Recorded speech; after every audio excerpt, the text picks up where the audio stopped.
இந்த உலக வாழ்வில் சோதிக்கப்படுவதும் சிரமங்களுக்கு உட்படுத்தப்படுவதும் அல்லாஹுடைய அருட்கொடை. யாரை அல்லாஹ் நேசிக்கிறானோ அவர்களைத்தான் அல்லாஹ் சோதிப்பார். அல்லாஹுவால் நேசிக்கப்படவில்லை என்றால் அவர்கள் நிம்மதியோடு இந்த உலகத்திலே வாழலாம். அல்லாஹ் ரப்புல் ஆலமீன் சோதனைகளை கொடுத்தால் மட்டுமே மிகப்பெரிய வெகுமதியான சொர்க்கத்தை அல்லாஹ் கொடுக்க வேண்டும். ஜன்னத்துல் ஃபிர்தௌஸை அல்லாஹ் கொடுக்க வேண்டும்.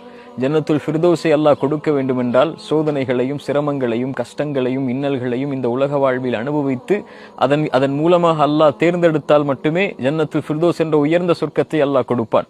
குர்ஆன் சொல்லுகிறது, அல்லாஹ் முஃமின்களுடைய உயிரை, அவர்களுடைய செல்வத்தை சொர்க்கத்திற்கு பகரமாக அல்லாஹ் விலைக்கு வாங்கி கொண்டான் என்று. அப்படி என்றால் உயிர்களையும் செல்வத்தையும் அர்ப்பணித்தால் மட்டுமே அல்லாஹ் ரப்புல் ஆலமீன் அந்த சொர்க்கவாதிகளாக அவர்களை மாற்றுவான்.